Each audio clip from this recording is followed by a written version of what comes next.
ከሙሴ በምን እናንሳለን? እኛ ከሙሴ በምን እናንሳለን? ሙሴ ማን ስለሆነ ነው አውጪም አስገቢም የሚሆነው? ስለዚህ ህዝቡን ስለሆነ የሚመራው ህዝቡ ተሰብስቦ ድምጽ በመስጠት በእኛ ቋንቋ ዴሞክራሲያዊ በምንለው መንገድ ማለት ነው ድምጽ በመስጠት ሙሴን እኛ እንድንተካው አሮንንም ጭምር እኛ እንድንተካው ያስፈልጋል አሉ እና ይሄን ጥያቄያቸውን ለሙሴ ይዘው ሲቀርቡ ሙሴ በተቻለው አቅም መልስ ለመስጠት ሞክሮ መልስ ለመስጠት ብቻም አይደለም ተንበርክኮም ለምኗቸዋል። እኔ ህዝቡን እንድመራ ፈቅጄ ወድጄ እያደረኩት ያለሁት ነገር እንዳይመስላችሁ እግዚአብሔር ስለመረጠኝ ነው እያደረኩኝ ያለሁት። በራሴ ፈቃድ እኔ ነፃ አውጪ ነኝ፣ እኔ ሁሉን ነገር ማድረግ የምችል ሰው ነኝ ብዬ አይደለም። እግዚአብሔር ግን ከምጠብቅበት ከበግ እረኝነቴ ጠርቶ ለዚህ ዓላማ መርጫለሁ ስላለኝ ነው። ምን አለ ሙሴና እግዚአብሔር ህዝቡን ምራ አልመራም ሲባባል የነበረውን ግብ ቢያዩ ኖሮ እነዚህ ሰዎች እንዲህ ብለው አይናገሩ ነበር። ያንን የኦሪቱን ድንኳን ያንን ስርዓት አምልኮ እንዲጠበቁ ያደረጉት ይሄንን ውለታ እግዚአብሔር ለህዝቡ ውሎለታቸዋል። እነሱን ውጡና ሙቱልኝ አላላቸው። እነሱን ተጋደሉልኝ ዳታንን፣ አቤሮንን፣ አሳፍን፣ ቆሬን አብረዋቸው የነበሩትን 200 ሰዎችን 250 ሰዎችን እርም አብሏቸው ዋጋ አስከፍሏቸው አላለም። መጀመሪያ እግዚአብሔር ነው ሃይማኖትን የጠበቀ። ከዛ በኋላ ነው ህዝቡን እንዲጠብቁ የነገራቸው። በነገራችን ላይ ክርስቲያኖች ሃይማኖትን መጀመሪያ መጠበቅን ያሳየን ራሱ ክርስቶስ። ክርስቶስ የሰጠንን ሃይማኖት ጠብቆልን፣ ክርስቶስ የሰበከልንን ሃይማኖት ግራ እንዳንጋባ እንዳንወዛወዝና ከአንዱ ወደ አንዱ እንዳንሄድ እሱ ራሱ ጠብቆልናል። አምላካችን እኮ ወርዶ በነበረበትና በመሬት ላይ ሲዘዋወርና ሲያስተምር በነበረበት ወቅት 3ቱን ዓመት በደንብ ትኩረት ሰጥቶ ያስተማረው በደንብ ትኩረት ሰጥቶ የሰበከው ነገር ቢኖር ሃይማኖትን በደንብ አድርጎ ግራ እንዳንጋባ እንዳንንቀጠቀጥ ከአንዱ ወደ አንዱ እንዳንሄድ በደንብ አድርጎ አስጠንቅቆን ያስተማረ። ሃይማኖትን መጠበቅ ከማን ተማራችሁ ብንባል ከክርስቶስ የተማርነው እኛ። ለእውነት መኖር ከማን ተማራችሁ ከተባለን ከክርስቶስ ነው። ሲጀመር ክርስቶስ ራሱ የሞተው ለምንድን ነው? ለእውነት እኮ ነው የሞተው። ለእውነት እኮ ነው ራሱን አሳልፎ የሰጠው። ለእውነት እኮ ነው መስቀል ላይ የተሰቀለው። ሃይማኖትን መጠበቅ ከሱ ተምረናል። ከሱ መጠበቅ የተማርነውን ሃይማኖት ነው ከዛ ሰው የሚጠብቀው። እግዚአብሔር ያልጠበቀውን አንተም አትጠብቅም። እግዚአብሔር የጠበቀውን ግን ማቃለል አትችልም። ለምነ በተቀበልከው ትዳርህ ውስጥ እግዚአብሔርን መርሳት፣ ከእግዚአብሔር ለምነ የተቀበልከው ልጆችህን እያየ እግዚአብሔር ትዝ አይልም። በጣም ነው የሚያሳዝነው። አምላክህን ለምነህ ባገኘኸው ትዳር እግዚአብሔር ትዝ አይልም፣ ትረሳዋለህ። ከእግዚአብሔር ተቀብለህ እግዚአብሔርን ከሚያስረሳ ነገር በሙሉ መራቅ አለብህ። ከእንዲህ አይነቱም ጾር እግዚአብሔር ይሰውረን። አብዛኞቻችን ከእግዚአብሔር ተቀብለን እግዚአብሔርን ግን ረስተነው። እነሱም እንዲህ ነው የሆኑት። ሃይማኖታቸውን ያስጠበቀላቸውን አምላክ ረሱት። ሌላው ሰው ከሃይማኖት የሚወጣው ደግሞ በምን መሰላችሁ? በድርቀት ነው። እስኪ ድርቀት በሉ። ድርቀት ምን እንደሆነ ታውቃላችሁ? አንደኛው ድርቀት ማለት የልምላሜ ማጣት ነው አይደል? ወይም ይሄ የወዝ ማጣት መራቆት ምንድን ነው ይባላል። ሴቶች አሁን ለምሳሌ ጸጉራቸውን ቅባት ካልተቀቡ ቆዳዬ ምን አደረገ ይላል። ባትቀቡም እኮ ይቀላል እኮ። ጥያቄ ነው የምንጠይቃችሁ። ቆዳዬ ምን አደረገ ይላል። ምን ሲያፈሱበት ደግሞ ይረሰርሳል። ቅባት ሲፈስበት ይረሰርሳል። ድርቀት ማለት እንዲህ አይነቱን ልላችሁ አይደል። አንዳንዱ ድርቀት የነፍስ ድርቀት ያለበት ሰው አለ። ሰው ከሃይማኖት የሚወጣው የነፍሱን ልምላሜ ሊያሰጠው የሚችል ስጋውን ግን ሊያደርቀው የሚችለውን የተጋድሎ ህይወት ጠልቶ ጌታችን ኢየሱስ ክርስቶስ በወንጌል ያለው ትዝ ይላችኋል። 2 ዓይን እያለው ሰው ወደ ገሃነመ እሳት ከሚገባ ይልቅ 1 ዓይን ኖሮት ወዴት ቢገባ ይቀላል። ጥሩ 2 እጅ ኖሮት ወደ ሲኦል እሳት ከሚማገድ ይልቅ 1 እጅ ኖሮት ወዴት ቢገባ ይሻላል። ጥሩ 2 እግር ኖሮት ወደ ሲኦል ከሚገባ ይልቅ 1 እግር ኖሮት ወዴት ቢገባ ይሻላል። 2 እያለ የሚጠቅስልህ አንዱ ትርጉም ስጋና ነፍስን። ስጋህም ነፍስን ሲኦል ገብተው ከሚማገዱ ስጋህን ቀጥሃት፣ ስጋህን የሚያስፈልጋትን መንፈሳዊ ቀኖና ሰጥሃት፣ ጹመ ጸልየ ሰግደ መጽውተ መንፈሳዊ ተጋድሎ ተጋድለ ስጋህን በዚህ በምድር ላይ ብትጎዳው ይሻልሃል። ሃይማኖት እንዲወጣ ከምግባር እንዲወጣም ጭምር። ይሄንን ብትችሉ እንዳትረሱት አደራላችኋለሁ። ሰው ሃይማኖትን የሚክደው በነገራችን ላይ በአስተምህሮ ጉዳይ ብቻ አይደለም፣ በምግባርም ሰው ሃይማኖቱን ሊክድ ይችላል። የሃይማኖት ክህደት በአስተምህሮ ደረጃ ሲሆን ዶግማቲክ ሄረሲ ነው የሚባለው፣ የዶግማ ክህደት ነው የሚባለው። እየሰማችሁ የአስተምህሮ ክህደት እንዳለ ሁሉ ደግሞ የምግባር ክህደት አለ፣ ኤቲካል ሄረሲ የሚባል። አሁን በነገራችን ላይ እኛ እዚህ ውስጥ ያለ ነው ማለት ነው። የዶግማ ችግር ላይኖርብን ይችላል። እሱንም የሚያውቀው መድኃኔዓለም ነው። ጣቢያ የምንቀላቅል አንጠፋም እዚህ ውስጥም ደግሞ ያም የሚያምረን ማለት ነው። በዛው ልክ ግን አብዛኞቻችን የምንጠቃበት ችግር ግን የምግባር ከሃዲያን ግን ነው። ይሄ አይዋሽ፣ የምግባር ከሃዲያንን በደንብ አድርገን እና ከሃዲያን ወይም የምግባር ችግር ያለባቸው ሲባል የሃይማኖትም ሕጸጽ አለባቸው ሲባል አደራ የዶግማ ብቻ አድርጋችሁ እንዳትወስዱት፣ ወደኛም ይዞራል ይሄ ነገር የምግባር ችግር ያለብን ሰዎች ስለሆነ። ስለዚህ ዲያብሎስ እየሄደ እየነደፈ መርዙን ያሳድርብሃል ማለት እግዚአብሔርን በንግግርህ ትክደዋለህ ለማለት አይደለም። በአኗኗርህ እንድትክደው ያደርግሃል። አሁን የአብዛኞቻችን አኗኗር እግዚአብሔርን የሚሰብክ አይደለም። ከእውነት ይልቅ አድርባይነት የበዛበት ነው። ለእግዚአብሔር ከመኖር ይልቅ ለስጋችን መኖር የበጣበት ነው። ይሄ ሩቅ እኮ አይደለም። የእግዚአብሔርን ሕግ ከማክበር ይልቅ እኮ የሰው ዓይንና የሰውን ሕግ ለማክበር እኮ እንደዚህ ዘመን የደከምንበታለን። በሰው ፊት ከብረን ለመታየት ብለን የእግዚአብሔርን ሕግ የሻርንበት። ደግሞ እኮ የሚያሳዝነው በጣም የሚገርማችሁ ምን መሰላችሁ? የሰውን ሕግ አክብረው ከፍ ያሉትን ሰዎች እናከብራለን፣ የእግዚአብሔርን ሕግ ብለው የኖሩትን ሰዎች እንንቃለን። ኦሪት ዘኍልቍ ምዕራፍ 4 ጀምሮ ያለው የመጽሐፍ ቅዱስ ቃል እንዲህ ይላል። ከሆርም ተራራ ከኤዶምያስም ምድር ርቀው ሊዞሩ በኤርትራ ባሕር መንገድ ተጓዙ። የሕዝቡም ሰውነት ከመንገዱ የተነሳ ደከመ። ሕዝቡም በእግዚአብሔርና በሙሴ ላይ በምድረ በዳ እንሞት ዘንድ ከግብፅ ለምን አወጣችሁን? እንጀራ የለም፣ ውሃ የለም፣ ሰውነታችንም ይህን ቀላል እንጀራ ተጸየፈ ብለው ተናገሩ። እግዚአብሔርም በሕዝቡ ላይ እባቦችን ሰደደ፣ ሕዝቡንም ነደፉ። ከእስራኤልም ብዙ ሰዎች ሞቱ። ሕዝቡም ወደ ሙሴ መጥተው በእግዚአብሔርና በአንተ ላይ ስለተናገርን በድለናል፣ እባቦችን ከእኛ ያርቅልን ዘንድ ወደ እግዚአብሔር ጸልይልን አሉት። ሙሴም ስለ ሕዝቡ ጸለየ። እግዚአብሔርም ሙሴን እባብን ሰርተህ በዓላማ ላይ ስቀል፣ የተነደፈውም ሁሉ ሲያያት በሕይወት ይኖራል አለው። ሙሴም የነሐሱን እባብ ሰርቶ በዓላማ ላይ ሰቀለ። እባብም የነደፈችው ሰው ሁሉ የነሐሱን እባብ ባየ ጊዜ ዳነ ይላል። ስለ ቃሉ የአምላካችን የልዑል እግዚአብሔር ስም የተመሰገነ ይሁን። አምላካችን ቅዱስ እግዚአብሔር ቢወድ ቢፈቅድ በዚህ ክፍለ ምንባብ መነሻነት የምንማማር ይሆናል። እኛ ለትምህርታችን መነሻ ርዕስ የሚሆነን ቁጥር 8 ላይ በሕይወት ይኖራል በሚለው ቃል እንማራለን። እስኪ በሕይወት ይኖራል በሉ። እስኪ ድገሙት። አሁንም በምን ይኖራል? በዚህ ርዕስ እንማራለን። አምላካችን እንዲያስተምረን የእርሱ ቅዱስ ፈቃድ ይሁንልን። ወርሃ መስከረም እንግዲህ ብዙ ክብረ በዓላት ያሉት ወቅት ነው። ገና ሰሙነ ክረምትን አልጨረስንም። እንደምታውቁት በቤተ ክርስቲያናችን አስተምሮ ሰሙነ ክረምት ወይንም ደግሞ ክረምት ገብቶ የሚወጣበት ወቅት ከሰኔ 26 እስከ መስከረም 26 ያለው ወቅት ነው። ስለዚህ አሁንም ዝናብ ቢዘንብ አሁንም ከደመና የሚወርድ ነጠብጣብ ብናይ እንዴት በጋ ገብቶ ዝናብ ይዘንባል አንልም። ምክንያቱም ገና ክረምትም አልወጣም፣ መስከረም 26 ነው የሚወጣው። በዚህ ግን በወርሃ መስከረም ላይ ከክረምቱ አለመውጣት ጋር አብረው ተያይዘው ከዛም በተጨማሪም ደግሞ የምናከብራቸው በዓላት አሉ። እንደምታውቁት መስከረም 1 ርዕሰ አውደ ዓመት ብለን የቅዱስ ዮሐንስ መጥምቀ መለኮትን ዓመታዊ ክብረ በዓል አክብረናል። መስከረም 2ንም ጨምሮ ዮሐንስ መጥምቅ ከብሉይ ኪዳን ወደ ሐዲስ ኪዳን የመሸጋገሪያ ድልድይ ሆኖ ያገለገለ የመጨረሻው የብሉይ ኪዳን ነቢይ፣ የመጀመሪያው የሐዲስ ኪዳን ሐዋርያ ቅዱስ ዮሐንስ መጥምቅ ነው። ከነቢያት ሁሉ መጨረሻ ሆኖ ስለሚመጣው ስለ ጌታችን ስለ ኢየሱስ ክርስቶስ የተናገረ፣ ከሐዋርያት ሁሉ ደግሞ መጀመሪያ ቀድሞ የእግዚአብሔር በግ የዓለሙን ሁሉ ኃጢአት የሚያስተሰርየው እርሱ ነው ብሎ መስክሮ ስብከትን የጀመረ ዮሐንስ መጥምቅ ነው። ከድቅድቁ የኦሪት ጨለማ ወደሚደንቀው የሐዲስ ኪዳን ብርሃን እንደምንገባም ያስተማረን እሱ ነው።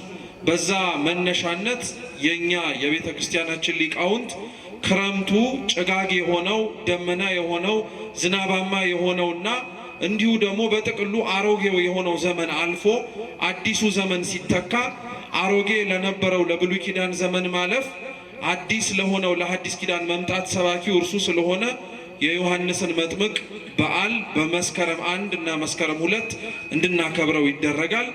ከዛ በኋላ ከመስከረም 1 ጀምሮ እስከ 7 እስከ 8 ደግሞ ዮሐንስ መጥምቅ ብቻ ሳይሆን ቤተሰቡም ጭምር ይታሰባል። ካህኑ ዘካርያስና ቅድስት ኤልሳቤጥ ማለት ነው። ከመስከረም 8 በኋላ ያሉት ወቅታቶች በዋነኝነት የምናከብራቸው ክብረ በዓላት 2 ናቸው። አንደኛው መስቀል ነው። ምን አልኳችሁ?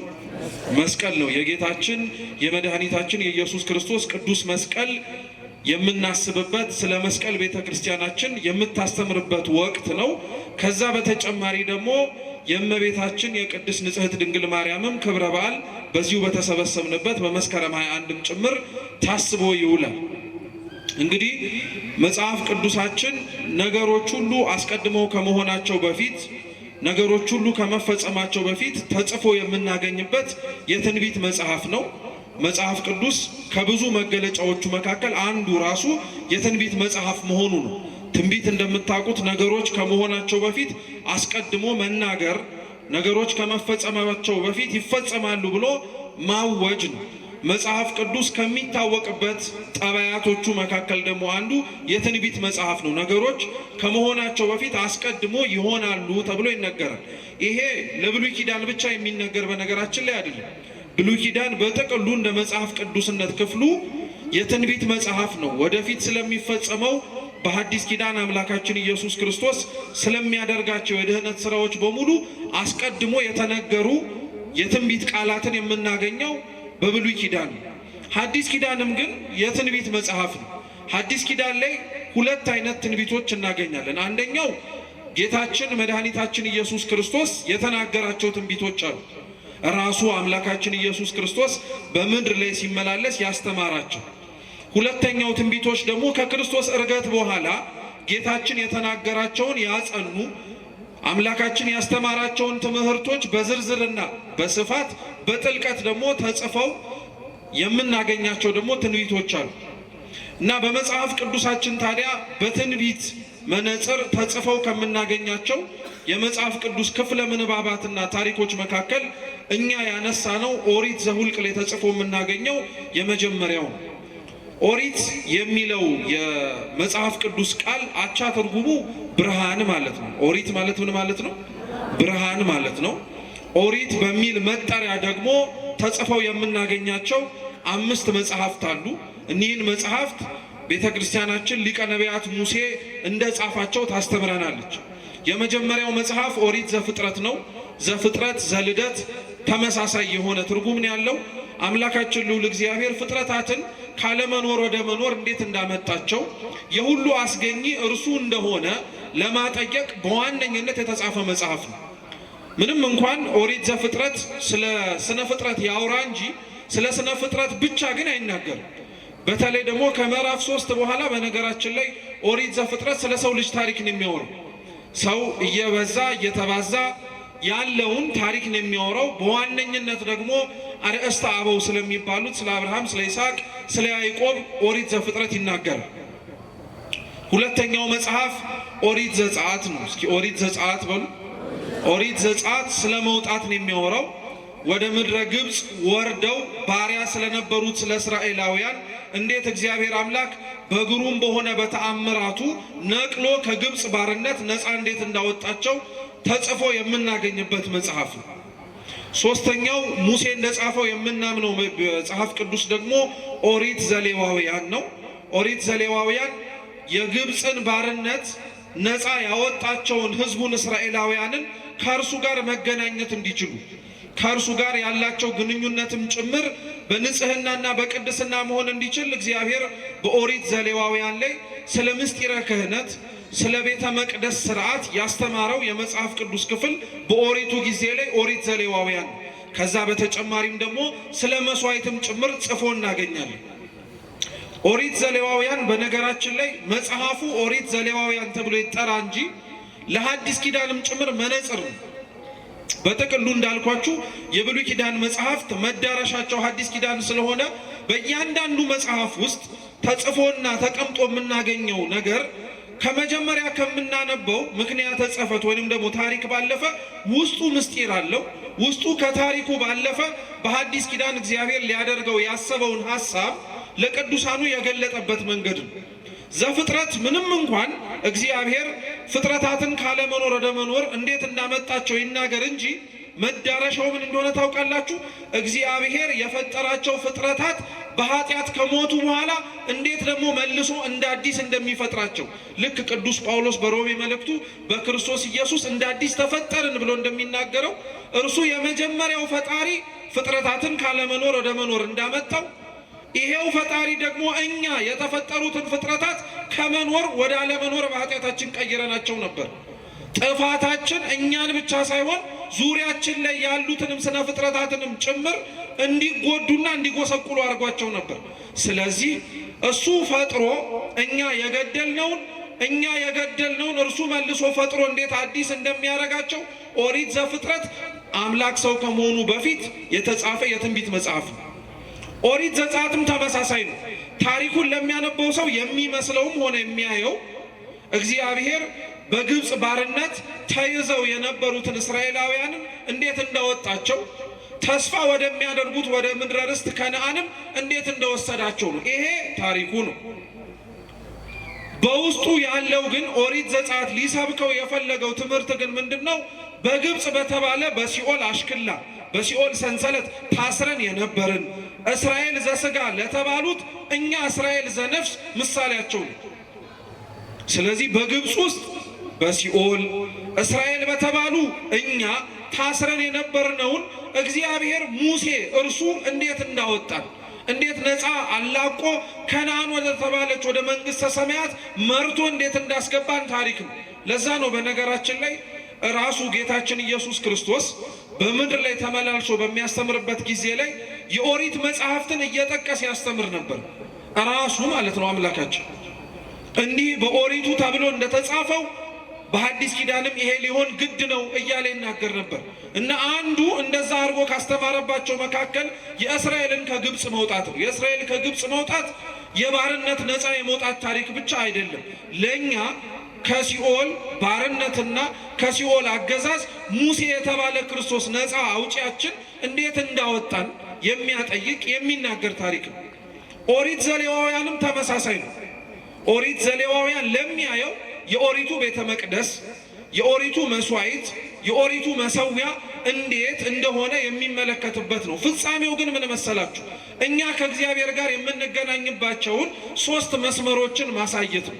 እነዚህም 3 ሰው ከእግዚአብሔር ጋር የሚገናኝባቸው እግዚአብሔርም ከሰው ጋር የሚገናኝባቸው መስመሮች ክህነት፣ መስዋዕት፣ መሰዊያ ናቸው። እስኪ ክህነት በሉ፣ መስዋዕት፣ መሰዊያ።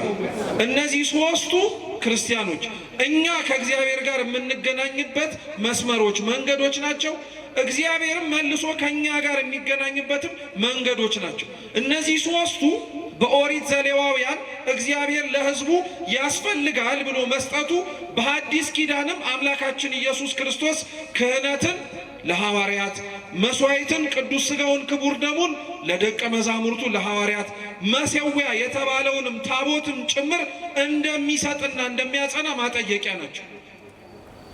ከኦሪት ዘሌዋውያን በኋላ ያለው መጽሐፍ ደግሞ ሙሴ እንደጻፈው አምነን የምንቀበለው ኦሪት ዘሁልቅ ነው። የመቆጠር መጽሐፍ ከግብፅ ሲወጡ እንደተቆጠሩ ከነዓንም ሲገቡ የተቆጠሩበትን መጽሐፍ ኦሪት ዘሁልቅ ነው። የመጨረሻው ኦሪት ዘዳግም ነው። ድጋሚ የተጻፈ መጽሐፍ ስለሆነ ከምድረ ግብፅ ወጥተው እስራኤላውያን ወደ ከነዓን ጉዞ ሲያደርጉ ሁሉም የወጡት ሰዎች አልገቡም። እግዚአብሔር ባወቀ ከግብፅ ወጥተው ነፃነትን ለማየት ታድለው ነገር ግን የናፈቋትን ከነዓንን ያላዩ ሰዎች ነበሩ። ስለዚህ አባቶቻቸው እንዴት ባለ መንገድ እግዚአብሔር ነፃ እንዳወጣቸው እንዲታወቅ እነሱም ደግሞ ከእግዚአብሔር ጋር ያላቸውን ግንኙነት እንዳይረሱ እንደ አዲስ የተጻፈላቸው መጽሐፍ ነው ኦሪት ዘዳግም። ለዛ ነው ገልጣችሁ ስታነቡት አብዛኞቹ 4ቱ መጽሐፍት ላይ የነበሩት ታሪኮች ድጋሚ ተጽፈው ታገኟቸዋላችሁ። አዲስ የሆነ ትውልድ ስለተነሳ ታሪክ እንዳይረሳ ነው። የተደረገለትን ነገር እንዳይዘነጋ እግዚአብሔር ኦሪት ዘዳግምን ድጋሚ እንዲጻፍ አድርጓል። እነዚህን 5ቱን መጽሐፍት ሊቀ ነቢያት ሙሴ እንደ ጻፋቸው ቤተክርስቲያናችን ታስተምራለች። እኛ ለትምህርታችን መነሻ አድርገን የመረጥነው መጽሐፍ ኦሪት ዘኍልቍ ምዕራፍ 21 ነው። ምዕራፍ 21 በነገራችን ላይ ታሪኩ እንደ ታሪክ ምዕራፍ 21 ተብሎ ተጻፈ እንጂ ቅጥያ ነው። አብሮ ተያያዥ ታሪኮች ናቸው። በተለይ ከምዕራፍ 16 ጀምሮ ያለው ታሪክ ተያያዥነት ያለው ታሪክ ነው። ምዕራፍ 16 ላይ እስራኤላውያን ገና ወደ ከነዓን ሳይገቡ በሰፈሩባቸው ቦታዎች ላይ አሳፍ፣ ቆሬ፣ ዳታን፣ አቤሮን የሚባሉ 4 ሰዎች ተነስተው በሙሴና በአሮን ላይ እንዳመፁ ተጽፎ ታሪክ እናገኛለን። እና የዛ ታሪክ ቅጥያዎች ናቸው እነዚህ አሁን የምናነባቸው ነገሮች በሙሉ። ዳታን፣ አቤሮን፣ አሳፍና ቆሬ ያጠፉት ጥፋት ምን መሰላችሁ? እነዚህ 4 ግለሰቦች ከእስራኤላውያን ቤት ተብለው ከሚጠሩት ከሮቤልና ከሌዊ ነገድ ተመርጠው የወጡ ናቸው።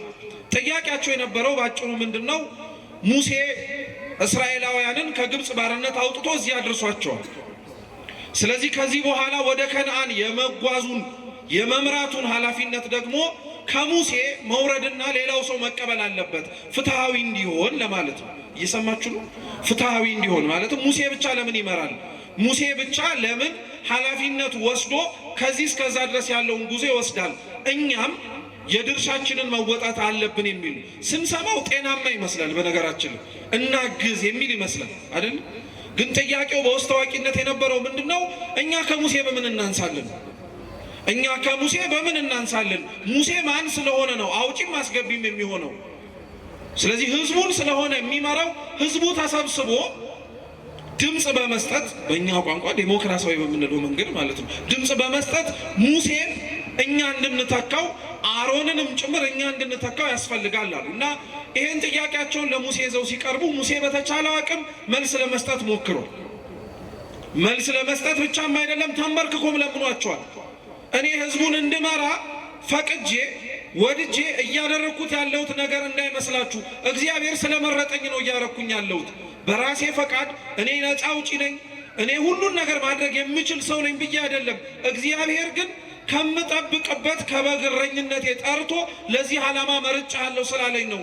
ምን አለ ሙሴና እግዚአብሔር ህዝቡን ምራ አልመራም ሲባባል የነበረውን ግብ ግብ ቢያዩ ኖሮ እነዚህ ሰዎች እንዲህ ብለው አይናገሩም ነበር። በጣም ነው የሚገርማችሁ። ሙሴ ህዝቡን ላለመምራት ያላረገው ጥረት የለም። እግዚአብሔር በዛች በዕፀ ጳጦሱ ውስጥ ሲያነጋግረው እኮ ሙሴ ይሄንን እኛ እንምራው ብሎ የተናገረውን ህዝብ ላለመምራት ብዙ ተናግሯል። አልችልም ብሏል፣ አቅም የለኝም ብሏል፣ ኮልታፋ ነኝ ብሏል። በዚህ ሁሉ በማይችልባቸው መንገዶች ሁሉ እግዚአብሔር ግን አስችልሃለሁ እያለው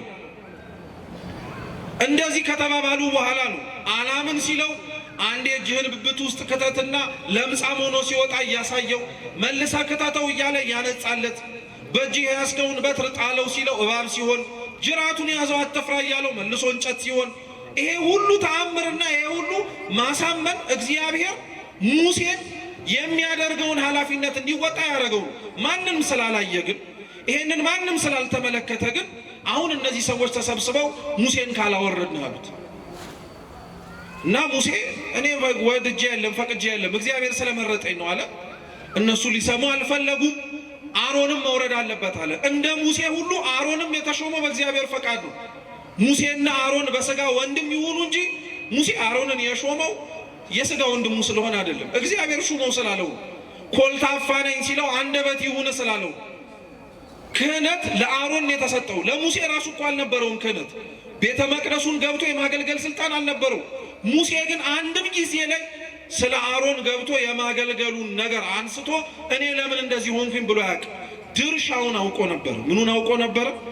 አው ክርስቲያኖች በነገራችን ላይ በቤተ መቅደስም ሆነ በማንኛውም ህይወታችን ላይ ድርሻችንን ማወቅ አለብን። ማን ምን ቦታ መሆን እንዳለበት መጠንቀቅ አለብን። ይሄንን ያለ ማወቃችን በጣም ብዙዎቻችንን ዋጋ አስከፍሎ ነው። ሰሚ የሆነው ተናጋሪ ሲሆን፣ ተናጋሪ የሆነው አድማጭ ሲሆን፣ መምራት የሚጠበቅበት ሲቀመጥብን፣ የመቀመጥ የሚጠበቅበት ተነስቼ ካልመራው ሲል ይሄ ነው ብጥብጥ የሚፈጥረው። ድርሻን አለማወቅ። ቤተ መቅደስ ውስጥ ገብቶ መገልገል የሚጠበቅበት አገልጋይ ካልሆንኩኝ ካለ ማገልገል እየተጠበቅበት ኃላፊነት እያለበት ደግሞ አይ አልፈልግም ብሎ ገሸሽ ሲል ይሄ ድርሻና ቦታን አለማወቅ እና እንደዚህ አይነቱን ነገር ነው ዳታን፣ አቤሮን፣ አሳፍና ቆሬ አመጽ ያስነሱት። ድርሻቸውን አላወቁም፣ መመራት አልፈለጉም፣ በሙሴና በአሮን መተዳደር አልፈለጉም። ስለዚህ ውረዱና እኛ ህዝቡን እንምራል። ሙሴ ይሄን ነግሮ አልበቃ ብሎ ተንበርክኮ ለመነ፣ ተማጸናቸው፣ እባካችሁ ተው አለ። ምክንያቱም እያመጹ ያሉት ሙሴ ላይ አይደለም፣ ማን ላይ? እግዚአብሔር ላይ። አንዳንዴ በነገራችን ላይ እኛም ራሱ አንረዳም።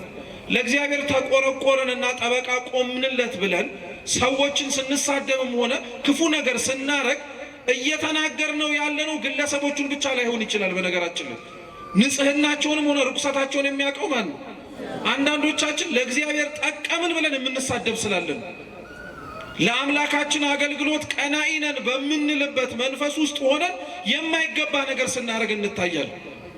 እና እነዚህ ሰዎች የራሳቸውን ጥቅም ለማስከበር ነው በነገራችን ላይ ለእግዚአብሔር ቀናኢ የሆኑ ይመስል የተጠጉት እና አይሆንም ብሎ ቢለምን አመጻቸው በሱ ላይ ሳይሆን በእግዚአብሔር ላይ እንደሆነ ቢነግራቸው አልሰማም አሉ። ይሄ ብቻ አይደለም፣ በጣም እኮ ነው የሚገርመው። ቤት ገብታችሁ ብታነቡት በጣም ነው የምትደነቁት። እነዚህ ሰዎች ሙሴና አሮንን ካሉበት ክብር ዝቅ አድርገን እኛም ራሳችን ወደ ላይ እንወጣለን የሚል ሐሳብ ስለነበራቸው ለዚህ ተዘጋጅተው ነበር። በመጡባቸው በየድንኳን በየመንበሮቻቸው ልብሰ ተክህኖ አሰፍተው ማዕጠንት አዘጋጅተው ገብተው ቤተ መቅደሱን ለማጠም ዝግጁ ነበሩ። ምንም የከለከላቸው ነገር አልነበረም እና ድፍረታቸው በጣም ነው የሚደንቀው። የእግዚአብሔርን አገልግሎት ቤተ መቅደስ ለነሱ ጥቅምና ለነሱ እርካታ ሲል ተቻኩለው ለመግባት እሱን ራሱ አልጠየቁትም። እሱን ራሱ ፈቃድ አልጠየቁትም። ማረግ ስለሚችሉና ማረግ እንደሚችሉም ስላወቁ ብቻ ለማረግ ቆረጡ። እግዚአብሔር አምላክም ሙሴ ተንበርክኮ ሲለምናቸው፣ ሙሴ ተንበርክኮ ሲማጸናቸው አልሰሙም። ልብሳቸውን ለብሰው ማዕጠንታቸውን ይዘው ወደ ቤተ መቅደስ ለመግባት ተንደርድረው መጡ። ደግሞ እኮ የሚገርመው እነዚህ አራት ሰዎች አራት ሆኖ ቢያጠፉ ምን አለበት? ሌላውንም ሰብስበው በቁጥር 250 ናቸው። ግማሹ ሙሴና አሮንን ይከራከራል፣ ግማሹ እዛ ውስጥ የእስራኤላውያን የነበሩበት ድንኳኖቻቸው ላይ አመጽ ይቀሰቅሳል። ምን እያለ መሰላችሁ? የሙሴና የአሮን የኃላፊነት ጉዞ ሊያበቃ አብቅቷል።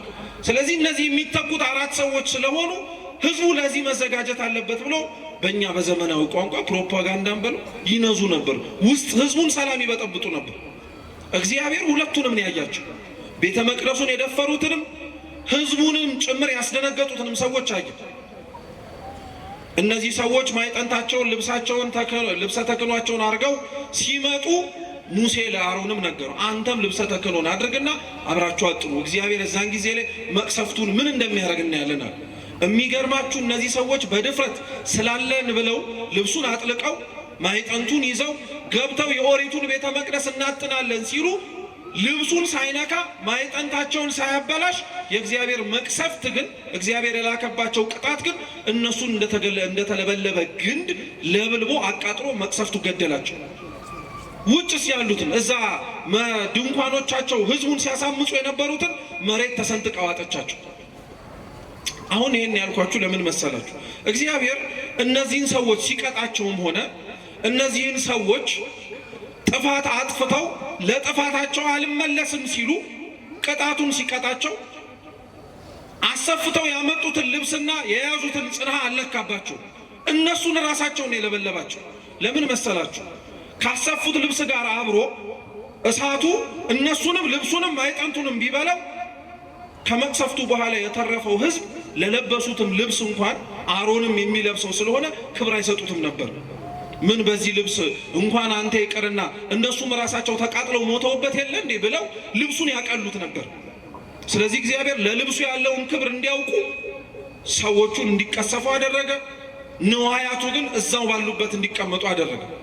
ይሄን የነገርኳችሁ ታሪክ ለምን መሰላችሁ? ይሄ ታሪክ እግዚአብሔር ለእስራኤላውያን እና ለአምልኮቱ ጠበቃ የቆመበት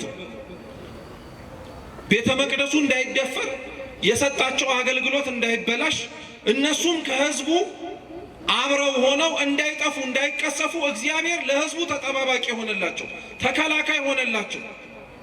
የሰጣቸውን ነፃነት እንዳያጡ ህዝቡ መጠበቅ ሲገባው እነሱ ራሱ ጠበቀላቸው። አሁን ኦሪት ዘኍልቍ ምዕራፍ 21 ላይ ስትመጡ ይሄ እግዚአብሔር የጠበቀው ይሄ እግዚአብሔር ሰላምና ጤና እንዲያገኝ ያደረገው ሕዝብ ነው ደግሞ መልሶ ሲያምጽ የምታገኙት። ምን አሉ? መጽሐፋችን ሲነበብ እንደሰማችሁት ከሆርም ምድር ከኤዶምያስም ምድር ወጥተው ከሆር ወደ ኤዶምያስ ሊሄዱ ማለት ነው። እግዚአብሔር አምላክ በኤርትራ ባህር እንዲዞሩ አደረጋቸው። ሆርና ኤዶምያስ በነገራችን ላይ በካርታ ብትመለከቷቸው በቀደመው ሆርና ኤዶምያስ እንዲህ ናቸው። ወጥቶ ቀጥታ እንደ መራመድ ያክል ማለት ነው በካርታው ስትመለከቱት። የኤርትራ ባህር የሚባለው ከሆርና ከኤዶምያስ በሩቀት ያለ ነው። ምን ማለት መሰላችሁ? ከአንዱ ቦታ ወደ አንዱ ቦታ ቀጥታ መሄድ ሲችሉ እግዚአብሔር ያስኬዳቸው እንዲህ አዙሮ ከአንዱ ቦታ ወደ ሌላው ቦታ እንዲሄድ። ለምን አዞራቸው? ለምን ከአንዱ ቦታ ወደ ሌላው ቦታ በቀጥታ መሄድ ሲችሉ ብዙ ውስጥ ለውስጥ እንዲሄዱ ለምን ፈለገ? ያስጓዛቸውና የወሰዳቸው ቦታ የኤርትራ ባህር። የኤርትራ ባህር እና እስራኤላውያን ብዙ ታሪክ አላቸው። እግዚአብሔር ከዛ አንወጣበትም ብለው ከተጨነቁበት ከግብፅ ባርነት ነፃ አውጥቶ ሲያሻገራቸው ያሻገራቸው የምንም ባህር ከፍሎ ነው። የኤርትራን ባህር ከፍሎላቸው ነው። ደግሞ እኮ መክፈል ብቻ አይደለም፣ እንደው ለአረፍተ ነገሩ ማሳጠር መክፈል አለው እንጂ እኮ እግዚአብሔርማ እንዴት አድርጎ አንቀባሮ እኮ ነው ያሻገራቸው። አንወጣበትም ያሉት ባህሩን መክፈል አንድ ነገር ነው። ውሃው እንዳይደረመስባቸው እንደ ግድግዳ እኮ አቁሞላቸው እንዳይፈሩ ማለት ነው። እሱ ይደንቃል እንዴ! የተሻገሩበት መሬት ውሃ እኮ ሲነካው የኖረ መሬት ነው። ጭቃ አይሆንም፣ አድርቆላቸው ሲሮጡ አዳልጧቸው እንዳይጎዱ ብሎ እግዚአብሔር ሲያሻግርህ እንዲህ ነው። አልወጣበትም ካልከው ከግብፅ አሽክላ ነፃ ሲያወጣ መንገዱንም ጭምር አስተካክሎልህ ውሃውን እንደ ግንብ አቁሞ መሬቱን አድርቆላቸው እንዳይፈሩ ደግሞ ጽናትና ብርታትን ሰጥቷቸው። እንዴ እስኪ እናንተ አስቡት፣ አገራችን ላይ እንኳን ያለ ወንዝ የምታውቁት የመጣንበትም ሊሆን ይችላል፣ በየአካባቢያችን ያለውም ጭምር እኩል መሃል ለመሃል ተከፍሎ እንደ ግንብ እንደ ግድግዳ ቆሞ እስኪ ተሻገሩ ብንባል እንሻገራለን? እንኳን ውሃው ተከፍሎ ይቅርና እኮ ውሃው ላይ የተሰራውን ድልድይ እንኳን እኮ እንጠራጠራለን። እኛ ቢፈርስስ እንላለን። ተበጥሶ ውሃውስ ብገባስ ብለን እንደናገጣለን። እግዚአብሔር ለሕዝቡ ግን ያደረገው ባህሩን ከፍሎ መሬቱን አድርቆ ድፍረትም ሰጥቷቸው እንዳይፈሩ እንዳይሳቀቁ እነሱ እየሮጡ አመለጡ። ጠላቶቻቸው ግን እነሱን ለማግኘትና ለመግደል ሲሮጡ ግን የገቡበትን አላወቁ። እነሱን ሕሊናቸውን አብርቶ ድፍረት ሰጥቶ ጠላቶቻቸውን ድፍረት የሚመስል ነገር ግን አይነ ልቡናቸውን ዘግቶባቸው እየገቡበት ያለው እኮ ባህር መሆኑን ሳያውቁት ቀርተው ነው እንዴ? ግብፃውያን እኮ እስራኤላውያንን ለመግደል ባህሩ ውስጥ አብረው ገብተዋል። ነገር ግን አብረው ሲገቡ ሊደረመስ ይችላል የሚል እንኳን ጥርጣሬ አልነበራቸው። በፍጹም አይነ ልቡናቸው ታውሮ ነበር። ድፍረት እንዲህ ነው። በነገራችን የግብፃውያን ድፍረት በነገራችን ላይ አሁን እኛ ያለን ድፍረት፣ እኛ በጣም ደፋሮች እኮ ነው። ደፋር ስትሆን በነገራችን ላይ ወይም ጀግና ስትሆን በጣም ጥንቃቄ ያስፈልጋል። እግዚአብሔር ጀግና ሲያደርግህ፣ እግዚአብሔር ደፋር ሲያደርግህ ሰይፉን ስለቱን ሊመጣ የሚችለውን ነገር በሙሉ መቋቋም እንድችል የሚያደርግ። ሰይጣን ደፋር ሲያደርግህ፣ ጀግና ሲያደርግህ ግን ሞኝ ነው የሚያደርግ። ሊያጠፋህ እንደሚችል እያወቀ ሊገልህ እንደሚችል እየተረዳ እንኳን ከእግዚአብሔር ሊያርቅ የሚሆነውን ነገር በሙሉ እንዳታስተውል አይነ ልቡናህ እንደሚያውር። ከእንዲህ አይነቱ ድፍረት እግዚአብሔር ይሰውረን። የአብዛኞቻችን ከእግዚአብሔር ግንኙነታችን ውስጥ ያለው ድፍረት እንዲህ አይነቱ ድፍረት፣ የቀረብን እየመሰልን እየራቅን፣ የጠቀምን እየመሰልን ግን እየጎዳን፣ ያገለገልን እየመሰልን ነገር ግን እያፈረስን፣ እንዲህ አይነቱ ድፍረት ደግሞ አለብን እኛም ደግሞ እና ግብፃውያንን በእንዲህ አይነቱ መንገድ አስገባቸው። እነሱን አሻገረ። የከፈለላቸው በሙሴ በትር ላይ አድሮ ግድግዳውን ባህሩን እንደ ግድግዳ ያቆመላቸው እግዚአብሔር መልሰው ምተዋልና ጠላቶቻቸውን አጠፋላቸው። ኮቴያቸውም የለም። ሲመለከቱ ያዩት ነገር ቢኖር ሬሳ ነው። እግዚአብሔር የኤርትራን ባህር እና እስራኤላውያንን ሲያስተዋውቃቸው እንዲህ ያደረጋቸው ከፍሎ አሻግሮ ጠላቶቻቸውን አጥፍቶ እነሱን በፍጹም እምነት ተማምነው እንዲወጡ የትላንትና ታሪካቸውን እንዲዘነጉ አርጎን ያሻገራቸው። አሁን እግዚአብሔር ከአንዱ ቦታ ከሆር ወደ ኤዶምያስ ምድር እንዲሄዱ ሲል በኤርትራ ባህር እንዲዞሩ አረጋቸው። ለምን? የእግዚአብሔርን ውለታ እንዲያስታውሱት እኮ ነው። እግዚአብሔር ያረገላቸውን ነገር እንዳይዘነጉት እያልኳቸው ያለሁት ምዕራፍ 16 ላይ አሁን ያነበብነው ኦሪት ዘኍልቍ ላይ የእግዚአብሔር ቤተ መቅደስ ሲደፈር ጠበቃ ሆኖ ራሱ እግዚአብሔር ያንን የኦሪቱን ድንኳን ያንን ስርዓተ አምልኮ እንዲጠበቁ ያደረጉት። ይሄንን ውለታ እግዚአብሔር ለሕዝቡ ውሎላቸዋል። እነሱን ውጡና ሙቱልኝ አላላቸው። እነሱን ተጋደሉልኝ፣ ዳታንን፣ አቤሮንን፣ አሳፍን፣ ቆሬን አብረዋቸው የነበሩትን 200 ሰዎችን 250 ሰዎችን እርም አብሏቸው ዋጋ አስከፍሏቸው አላለም። መጀመሪያ እግዚአብሔር ነው ሃይማኖትን የጠበቀ። ከዛ በኋላ ነው ሕዝቡን እንዲጠብቁ የነገራቸው። በነገራችን ላይ ክርስቲያኖች ሃይማኖትን መጀመሪያ መጠበቅን ያሳየን ራሱ ክርስቶስ። ክርስቶስ የሰጠንን ሃይማኖት ጠብቆልን፣ ክርስቶስ የሰበከልንን ሃይማኖት ግራ እንዳንጋባ እንዳንወዛወዝና ከአንዱ ወደ አንዱ እንዳንሄድ እሱ ራሱ ጠብቆልናል። አምላካችን እኮ ወርዶ በነበረበትና በመሬት ላይ ሲዘዋወርና ሲያስተምር በነበረበት ወቅት 3ቱን ዓመት በደንብ ትኩረት ሰጥቶ ያስተማረው በደንብ ትኩረት ሰጥቶ የሰበከው ነገር ቢኖር ሃይማኖትን በደንብ አድርጎ ግራ እንዳንጋባ እንዳንንቀጠቀጥ ከአንዱ ወደ አንዱ እንዳንሄድ በደንብ አድርጎ አስጠንቅቆን ያስተማረ። ሃይማኖትን መጠበቅ ከማን ተማራችሁ ብንባል ከክርስቶስ የተማርነው እኛ። ለእውነት መኖር ከማን ተማራችሁ ከተባልን ከክርስቶስ ነው። ሲጀመር ክርስቶስ ራሱ የሞተው ለምንድን ነው? ለእውነት እኮ ነው የሞተው። ለእውነት እኮ ነው ራሱን አሳልፎ የሰጠው።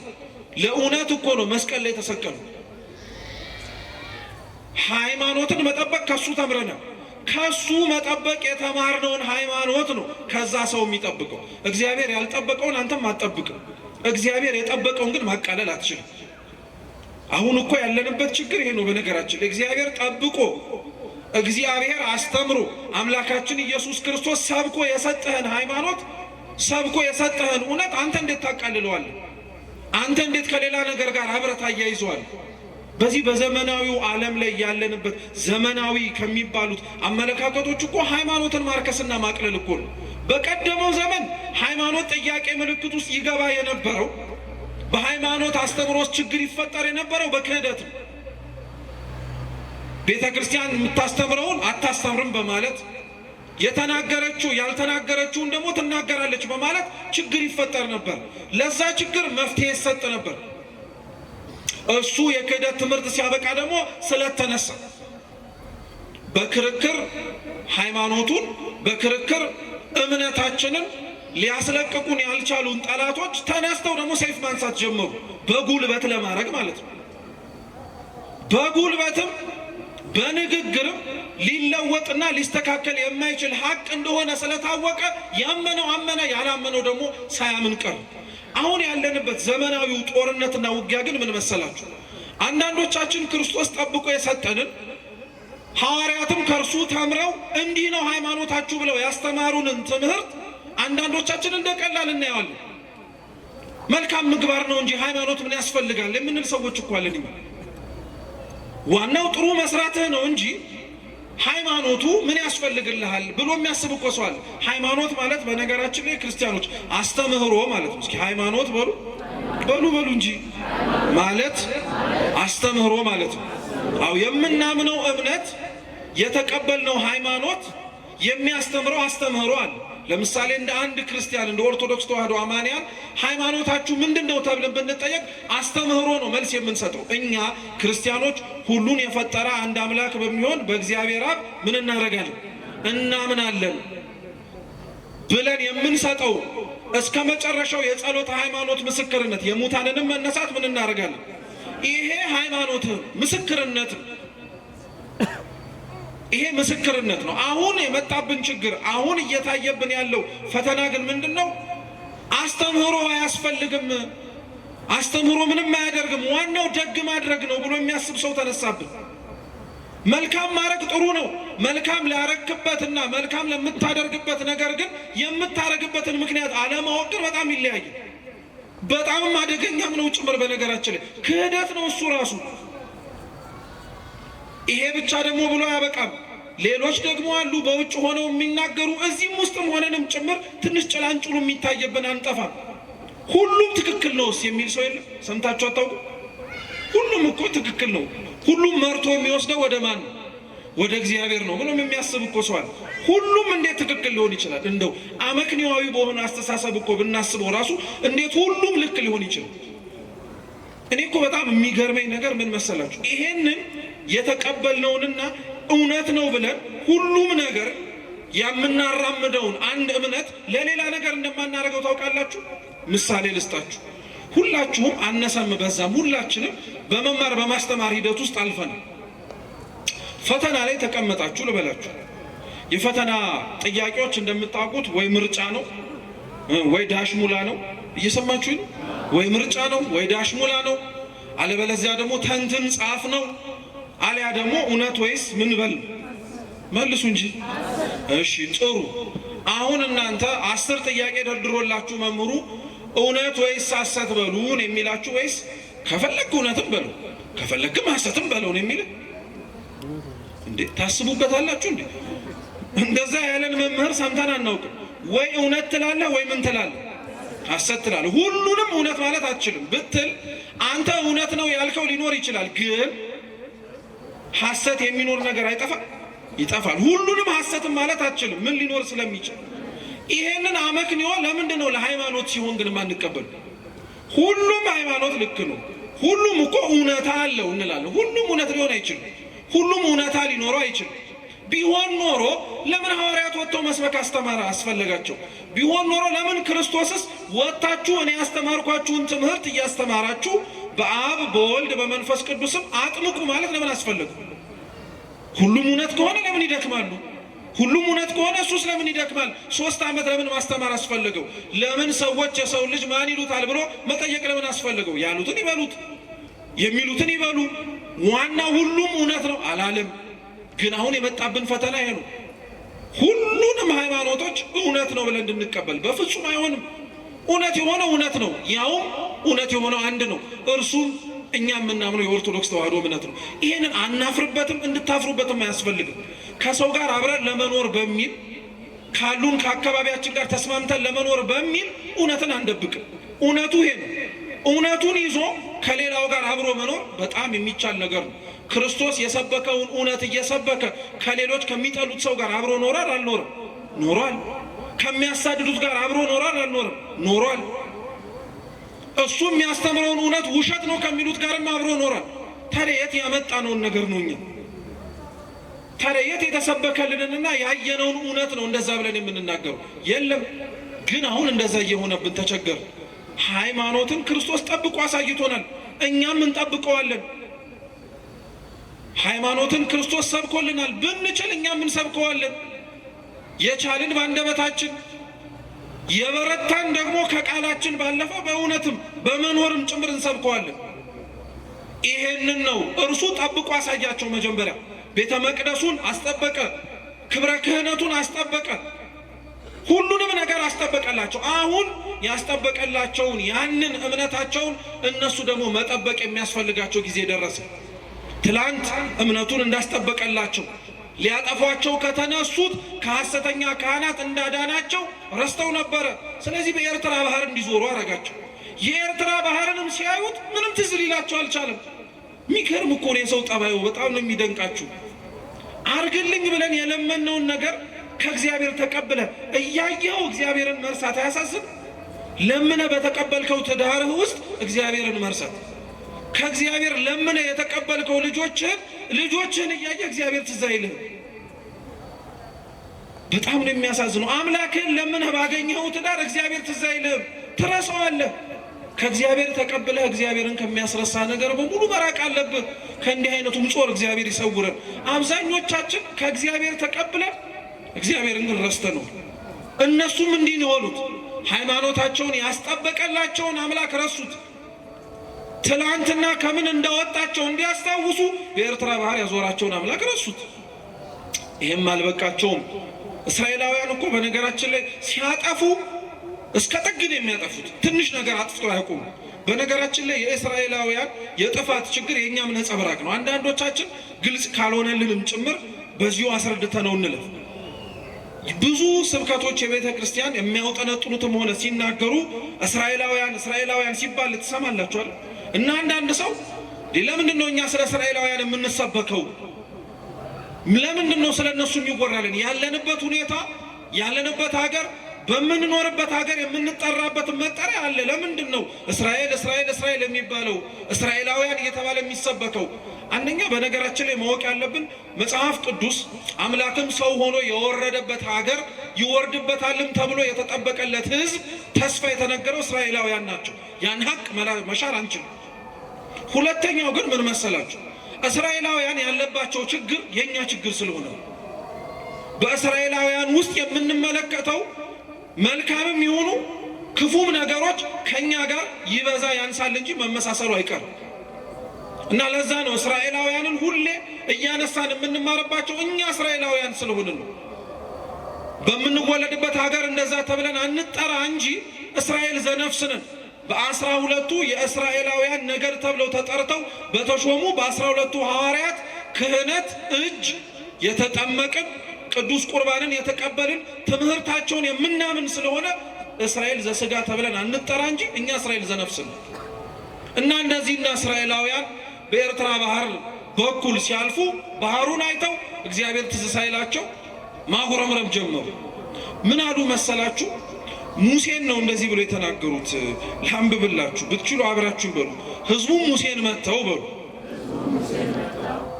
እንጂ እንደው ጥያቄ ልጠይቃችሁ ሁላችሁንም ማለት ነው። እና ካሜራው ወደ እኔ ስለሆነ አትሳቀቁ። የእውነት ግን መልሱልኝ። መጨረሻ መጽሐፍ ቅዱስ ቤታችሁ አነበባችሁት መቼ? እንዳነበብን እኮ ነው ደግሞ ዘብነን የምንለው። ታዲያ ቃሉን ሰምተን ጠግበን እንደረካንበት ምናምን እኮ በሉ ስንባል አንልም። ራሱ በጣም ነው የምንገርም። እስኪ ህዝቡም በሉ፣ እንደዛ እንዳላነበበ ሰው እንበል ሁላችንም። ህዝቡም በሉ ወደ ሙሴ መጥተው እንዲህ አሉት፣ በእግዚአብሔርና በሉ ህዝቡም በእግዚአብሔርና በሙሴ ላይ እንዲህ አሉ፣ በምድረ በዳ እንሞት ዘንድ ከግብፅ ለምን አወጣህ? እንዲሞቱ ነው እንደ እግዚአብሔር ያወጣቸው ነው እንዴ? ከግብፅ አውጥቶ ያሻገራቸው ኤርትራን ባህር የከፈለላቸው እንደ ሞቱት ግብፃውያን ባህር ውስጥ ከቶ ሊገላቸው ነው እንዴ? አይደለም፣ በፍጹም አይደለም። ግን ሲያጉረመርሙ ሰማችኋቸው? ኤርትራን አይተው ያሻገራቸውን እግዚአብሔርን ሳይሆን ያዩት የወጡባት ግብፅ ትዝ አለቻቸው። እና እግዚአብሔርና ሙሴ ላይ ደግሞ እኮ በጣም ነው የሚገርሙት። እግዚአብሔርን ለብቻውም አልተናገሩትም። አብረው ሙሴን ከኑግ ጋር የተገኘ ሰሊጥ ምን አድርግ ነው አብረህ ተወቀጥ ነው። ማን ከእግዚአብሔር ጋር ተጣበቃለህ ማለት እኮ ነው። አንዳንዴ በጣም ነው የሚገርማችሁ እኮ እግዚአብሔርና ሙሴን አብረው አንድ ላይ ያደረጓቸውና ለሁለቱም ነው ስሞታቸውን ያቀረቡት። ማን አውጣን አለ ከግብፅ ብለው ጠየቁት። ጥያቄያቸው ለሙሴም ነው ለእግዚአብሔርም ነው። ያወጣቸው ለሕይወት ነው። ያወጣቸው ደምን ባልቅሰው ነው። ደምን ባልቅሰው የባርነት ዘመኑ በስቶባቸው መቼ ያጥረልናል ብለው ለምነው የወለዷቸውን ልጆቻቸውን ከሚረግጡት ጭቃ ጋር አብረው ረግጠው የሞቱትን ወንድም እህቶቻቸውን በቅጡ ሳይቀብሩ ቀርተው የደከሙበትን የላባቸውን ሳይከፈላቸው ቀርተው ይሄ ሁሉ ግፍ እኮ ደርሶባቸዋል። ለዚህ ሁሉ ግፍ ነው ከ430 ዓመት በላይ ሲያለቅሱ የነበሩት አውጣን አውጣን ብለው። ምን አለባቸው እነሱ? ልክ አንዴ ከወጡና ወደ ከነዓን ጉዞ ግን ሲጀምሩ ከግብፅ ለምን አወጣን ብለው እግዚአብሔርን አሙ። እግዚአብሔር ላይ ያጉረመረሙ። የእስራኤላውያን ከግብፅ ለምን አወጣን የሚለው ስሞታቸው በነገራችን ላይ የኛ ስሞታ ነው። የኛ በደንብ የምንታወቅበት ስሞታችን ነው። ግብፅ ዓለም ናት። እግዚአብሔርን ከዓለም ካላወጣኸኝ ለደከምኩበት ዋጋ እየተሰጠኝ አይደለም፣ እየኖርኩበት ያለው ህይወት በረከት አጥቶ እየተቸገርኩኝ ነው፣ ልጆቼ ምግባር አጡ፣ ትዳሬ ተበጠበጠ፣ ካንተ ጋር አብሬ ለመኖር የምችልበት ህይወት አጣው ብለህ ሁላችንም ብለን አጉረምርመን አልቀሰን ደምን ባፍሰን እግዚአብሔርን ጸልየን ልክ እንዲህ ያልናት ጊዜ ልክ መጥቶ የበሻትህ የልቡና ፈቃድ በሙሉ ከኃጢአት በቀር እግዚአብሔር ልክ እንደሰጠህ አብሮ የሚመጣ ግን መስቀል እንዳለ እንረሳዋለን። እግዚአብሔር ከግብፅ አውጣን ሲሉት አውጥቷቸዋል፣ ነፃ አውጥቷቸዋል። ነፃ ካወጣቸው በኋላ ግን አብረው እነሱ ደግሞ መሸከም የነበረባቸው ችግሮች ነበሩ። አብረው መሸከም የነበረባቸው መስቀሎች ነበሩ። ለነዛ ዝግጁ አልነበሩ። ከግብፅ ሲወጡ እነሱ ከነዓን በ40 ቀን ነበር መግባት የፈለጉት። አሸዋ ሳይነካቸው፣ ፀሐይ ሳያቃጥላቸው፣ ምንም ነገር ሳይሆኑ ደግሞ እኮ የሚገርመው እግዚአብሔር ይሄን አድርጎላቸዋል። አሸዋው ግለቱ እንዳያቃጥላቸው ከመሬት አንድ ስንዝር ከፍ አድርጎ፣ የፀሐዩ ግለት እንዳይበላቸው በደመና ጋርዶ፣ አሁን እንደተሰበሰብንበት ብርሃን በሌለበት ጨለማ በበረሃ ሲጓዙ የብርሃን አምድ አቁሞላቸው፣ ጠላቶቻቸው ከፊት እንዳያጠቋቸው ቀድሞ መንገዱን አስተካክሎ፣ ከኋላ ያለፏቸው ጠላቶቻቸው መጥተው እንዳያስደነግጧቸው ከጀርባ ጠብቋቸው። እግዚአብሔር እውነቴን ልንገራችሁ ለእስራኤላውያን ምን ያላረገላቸው ነገር አለ? እግዚአብሔር ለአንተ ምን ያላረገልን ነገር አለ? ምን ያሳጣህ ነገር ኖሮ ነው እንደዚህ የምታጉረመርምበት? ምን ያሳዘነህ ነገር ኖሮ ነው እንዲህ አምረረህ የምታለቅስበት? ሰው ላይ አታልቅሱ ነው አይደል የሚባለው? እግዚአብሔር ላይ ስለምን የምታለቅስበት? ምን ያሳጣህ? ምን የበደለህ ነገር ኖሮ? ምን ያጎደለብህ ነገር ኖሮ? በጠበቀህ አሸዋው እንዳያቃጥልህ ከፍ ባረገህ፣ ፀሐዩ እንዳይለበልብህ በጋረደህ፣ ጠላቶች ከፊት እንዳይቀድሙ ቀድሞ በከለከለ፣ ከጀርባ ያለፍካቸው ነገሮች መልሰው እንዳያስደነግጡ በጠበቀ፣ እሱማ መታማት አልነበረበትም። ግን እኛ ምን አለን? ከግብፅ ለምን አወጣን? ብዙ ሰው እኮ የለም በጣም ግን ቀላል የማንባል ሰዎች አለን። እውነቴን እንምላችሁ ቤተ ክርስቲያን ገብተን ለምን እግዚአብሔርን ካለማወጣህ ነው። ትንሽ ከበሩ ስንወጣ የደመቀው ዓለም እናየዋለን። ሰው ሲሯሯጥ፣ ሰው ውር ሲል፣ የሚበላውን የሚጠጣውን ሲያገኝ፣ ስራው ሲሰምርለት ሲበረክትለት፣ በሀብት ላይ ሀብት፣ በቤት ላይ ቤት፣ በመኪና ላይ መኪና፣ በገንዘብ ላይ ገንዘብ፣ በወዳጅ ላይ ወዳጅ፣ በሁሉም ነገር ላይ ሲጨማመረ ስናይ የገባንበትን ጊዜ እንረግማለን። ምን ነው እግዚአብሔር እዚህ ቤተ ክርስቲያን እንዲህ ባታስቀምጠኝ ኖሮ፣ አስሮ አስቀመጠን ብለን እኮ የምናለቃቅስ ሰዎች አሉ። ሰው ከደረሰበት መድረስ ያቃተኝ ቤተ ክርስቲያን ስለገባው ነው ብሎ እኮ የሚያማርሰዋል ከእግዚአብሔር ጋር ስለተጠጋው። እና እውነተኛ ከግብፅ ለምን አወጣህን ብለው ካጉረመረሙት ከእስራኤላውያን እንብስ እንጂ እናንሳለን እንዴ? ለምን አስገባህን ብለን እኮ ጠይቀነዋል እግዚአብሔር። ያስገባህን ቤተ ክርስቲያን እንዲህ እንድቸገር ነው? እንዲህ መከራ እንዲበዛብኝ ነው? አንተን ብዬ ብትጠጋ ዓለም ከምትፈትነኝ በላይ እንድፈተን ፈልገህ ነው ብለን ማን ያልተናገራል? አብዛኞቻችን እንዲህ ብለን እግዚአብሔርን ተናግረነዋል። ከግብፅ ለምን አወጣህናል? እንደዛ ብለው እኮ ደግሞ አላቆሙ። እኔ በጣም ነው የሚገርማቸው። እስኪ እንጀራ የለም በሉ በሉ እንጀራ የለም በሉ፣ ውሃ የለም ግን እንጀራ የለም። እውነት ለመናገር ውሃ የለም። ሊያውም እንጀራ እንዳይመስላችሁ እኮ የሰጣቸው እንጀራ።